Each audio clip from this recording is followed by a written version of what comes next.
If you want to change the world, start off by making your bed. If you make your bed every morning, you will have accomplished the first task of the day. It will give you a small sense of pride, and it will encourage you to do another task, and another, and another. And by the end of the day, that one task completed will have turned into many tasks completed. Making your bed will also reinforce the fact that the little things in life matter. If you can't do the little things right, you'll never be able to do the big things right. And if by chance you have a miserable day, you will come home to a bed that is made, that you made. And a made bed gives you encouragement that tomorrow will be better. To pass SEAL training, there are a series of long swims that must be completed. One is the night swim. Before the swim, the instructors joyfully brief the students on all the species of sharks that inhabit the waters off San Clemente. They assure you, however, that no student has ever been eaten by a shark, at least not that they can remember. But you are also taught that if a shark begins to circle your position, stand your ground. Do not swim away. Do not act afraid.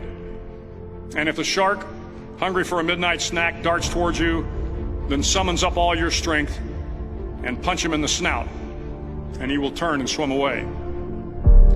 There are a lot of sharks in the world. If you hope to complete the swim, you will have to deal with them. So if you want to change the world, don't back down from the sharks. Over a few weeks of difficult training, my SEAL class, which started with 150 men, was down to just 42. There were now 6 boat crews of 7 men each. I was in the boat with the tall guys, but the best boat crew we had was made up of the little guys, the Munchkin crew, we called them. No one was over 5'5". The Munchkin boat crew had 1 American Indian, 1 African American, 1 Polish American, 1 Greek American, 1 Italian American, and 2 tough kids from the Midwest. They out-paddled, outran, and outswam all the other boat crews. The big men in the other boat crews would always make good-natured fun of the tiny little flippers the Munchkins put on their tiny little feet prior to every swim.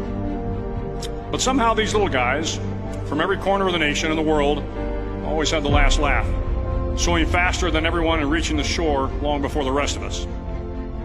SEAL training was a great equalizer. Nothing mattered but your will to succeed, not your color, not your ethnic background, not your education, not your social status. If you want to change the world, measure a person by the size of their heart, not by the size of their flippers. The 9th week of training is referred to as Hell Week. It is 6 days of no sleep, constant physical and mental harassment, and 1 special day at the Mud Flats. The Mud Flats are an area between San Diego and Tijuana where the water runs off and creates the Tijuana Sloughs, a swampy patch of terrain where the mud will engulf you. It is on Wednesday of Hell Week that you paddle down to the mud flats and spend the next 15 hours trying to survive the freezing cold, the howling wind, and the incessant pressure to quit from the instructors. As the sun began to set that Wednesday evening, my training class, having committed some egregious infraction of the rules, was ordered into the mud.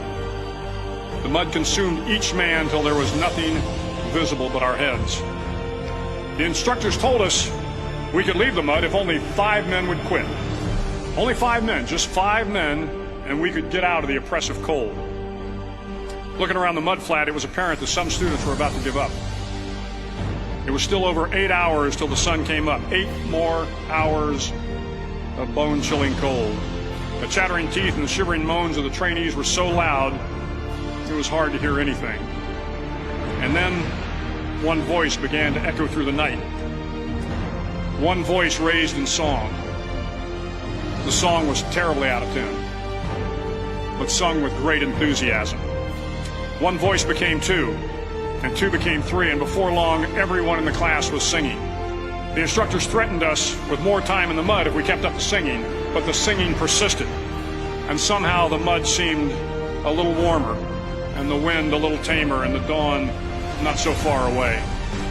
If I have learned anything in my time traveling the world, it is the power of hope, the power of one person, a Washington, a Lincoln, King, Mandela, and even a young girl from Pakistan, Malala. One person can change the world by giving people hope. So if you want to change the world, start each day with a task completed. Find someone to help you through life. Respect everyone. Know that life is not fair and that you will fail often. But if you take some risks, step up when the times are the toughest, face down the bullies, lift up the downtrodden, and never ever give up. If you do these things, the next generation and the generations that follow will live in a world far better than the one we have today. And what started here will indeed have changed the world.